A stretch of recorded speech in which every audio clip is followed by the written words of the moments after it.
Vi har brug for el i hverdagen, da vi er blevet totalt afhængige af det den dag i dag. Vi bruger det hele dagen, når vi skal vågne op ved hjælp af en alarm,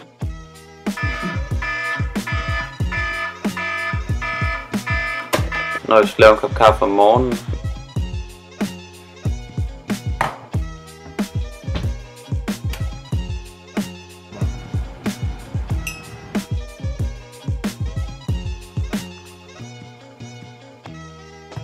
når vi skal bruge computeren i skolen eller på arbejdet,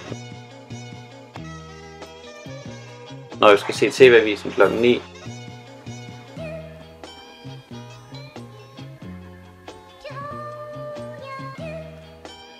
når vi skal sætte alarmen til næste dag igen. En hverdag uden el er meget fjern. Energikilder, der kan bruges til produktion af el, er vand, atom- og vindkraft, naturgas, olie og kul. El bliver lavet ved hjælp af en elgenerator, og det var faktisk fra den danske fysiker med navn H.C. Ørsted, at man fandt inspiration til at kunne lave en elgenerator. H.C. Ørsted opdagede nemlig elektromagnetisme, som gik ud på, at man kunne lave magnetisme ved hjælp af strøm.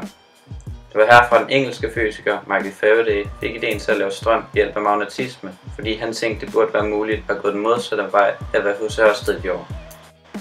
En elgenerator virker ud fra det princip Michael Faraday opdagede, altså at lave strøm ved hjælp af magnetisme. En induktion er, når man bevæger en magnet i forhold til en spole, og der bliver induceret en spænding i spolen.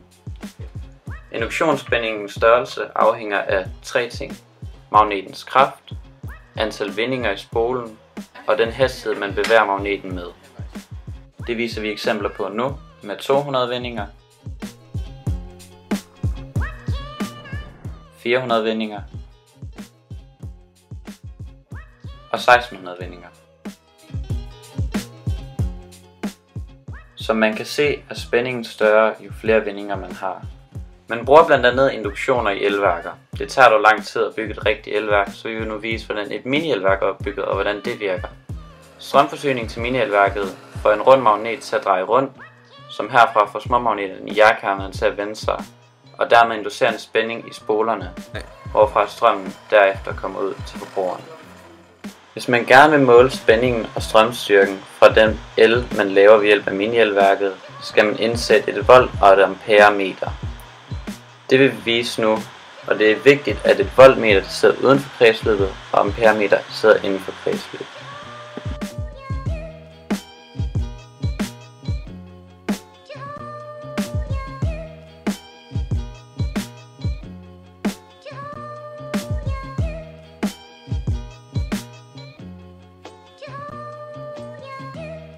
Nu har vi set, hvordan generatoren på et mini-elværk virker, men hvordan virker generatoren på et rigtigt elværk egentlig?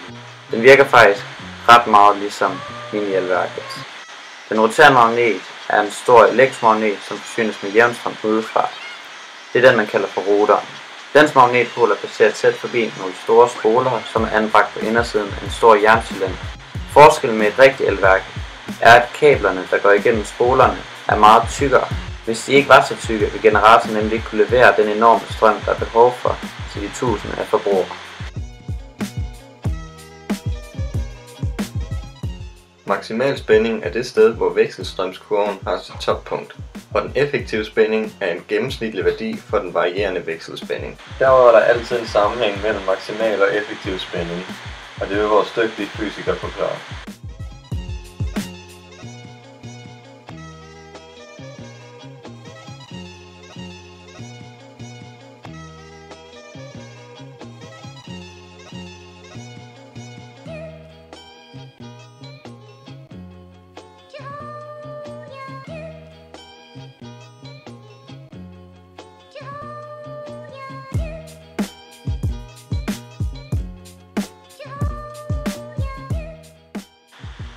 Når vi måler vekselstrøm på et oscilloskop, får man en kurve på den lille skærm. Den kurve kalder man vekselspændingskurven, og den viser, hvordan spændingen i vekselstrøm hele tiden ændrer sig. Ved fase og 0 kan man se, at maksimal spænding er mindre end hos en fase og en fase, ved at kigge på en graf over vekselspændingskurven. Her har vi et eksempel på en fase og en 0. Kurven vil se sådan ud. Og her har vi et eksempel på en fase og en fase. Her kan man se, at de to faser har længere afstand mellem sig. Derved får de en større spændingsforskel og en større maksimalspænding. Og med den spænding kan vi give strøm til alle vores diverse apparater rundt omkring i vores hus. Dog er der nogle ting, der har brug for mere strøm end andre. Som komfuret, der bruger noget mere strøm end din blender. Derfor har man valgt ikke bare at føre 220 volts kabler, men også 380 volts kabler, så det ikke tager særlig lang tid for at f.eks. varme komfuret op. Denne energi vi bruger er heller ikke helt gratis, og vi bliver nødt til at betale for den.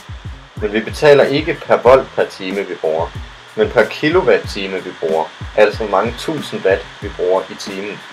Men hvad er watt? Watt er en betegnelse for, hvor meget energi noget bruger, og det kan regnes ud på flere måder. Nemlig volt gange med ampere, volt i anden divideret med ohm, eller ohm gange ampere i anden.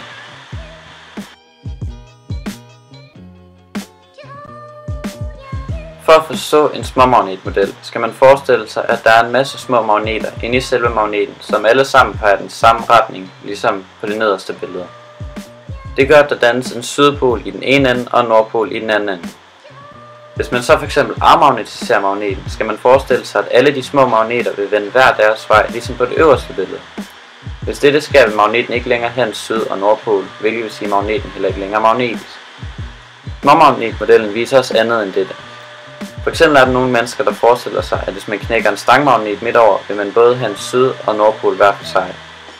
Det er dog forkert, for hvis man kigger på småmagnetmodellen, kan man se princippet i, at magneter altid vil have en syd- og nordpol, uanset hvor mange gange man knækker. Hvis man bruger småmagneter og induktion i forbindelse med en U-kern, kan man lave en transformer. Det gør man ved at tilslutte en spole til en strømforsyning. Herefter skal man sætte den eneste U-kern ind i spolen, som vi vil kalde primærspolen, fordi den er tilsluttet direkte til strømforsyningen. Når man har gjort det, skal man sætte den anden side U-kern ind i en ny spole, som vi kalder for sekundærspolen.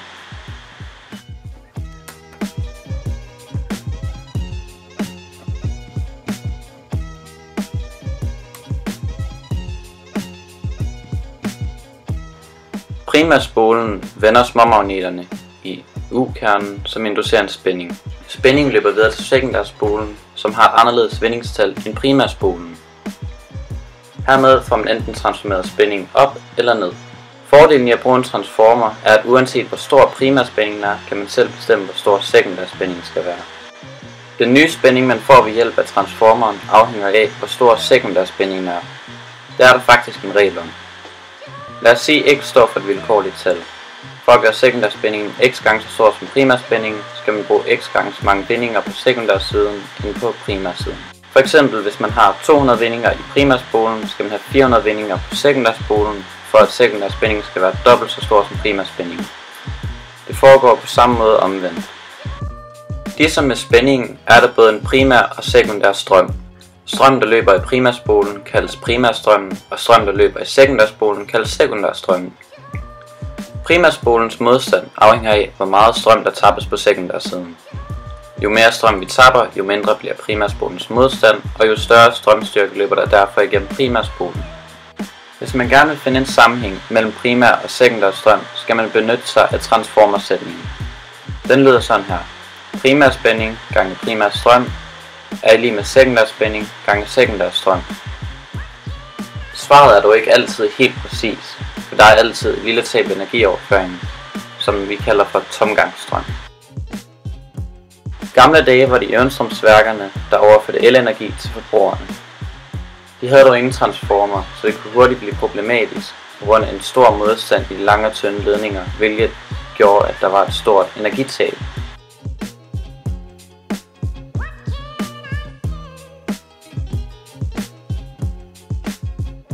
Hvis man til gengæld har en elforsyning med transformer, har man mulighed for at ændre spændingen, og derved kan energitabet gøres meget lille.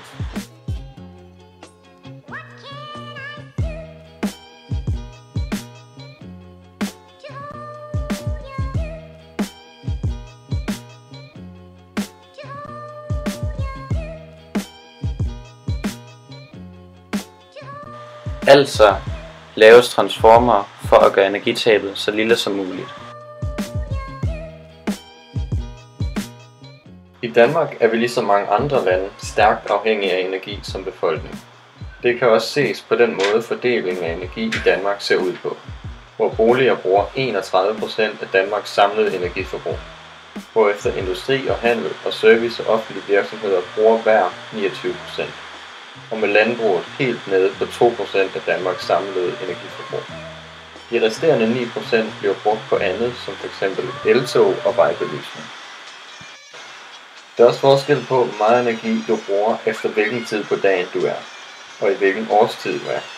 Om sommeren kan man nemlig se, at man generelt bruger mindre energi, end man gør om vinteren, da du ikke skal bruge lige så meget energi på f.eks. at varme dit hus op, eller oplyse dit hus i de lange vintertimer. På samme måde svinger dit energiforbrug også om dagen, da du bruger mindre energi på f.eks. lys om natten. Danmarks ledningsnet leverer strøm fra elværkerne til forbrugeren, altså os.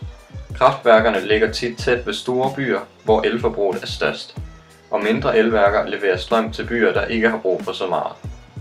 Danmarks elproduktion er meget varierende, da vores hovedenergikilde er vindenergi. Og hvis det ikke blæser, ja, så har vi ikke noget strøm. Derfor bliver vi nogle gange nødt til at købe og sælge vores el.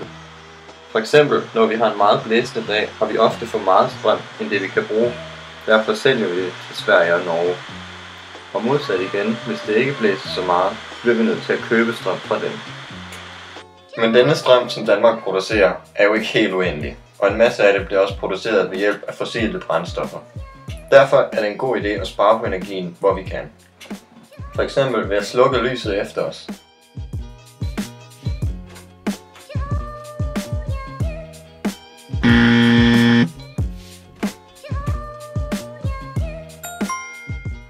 Brug mindre tid under det varme vand.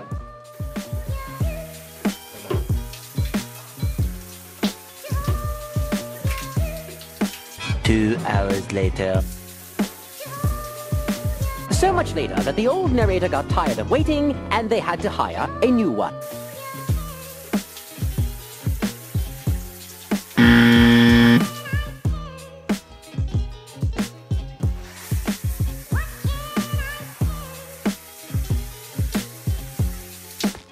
Seconds later. Og slukke vores diverse devices, når vi ikke bruger dem. Der er aftensmad, værsgo!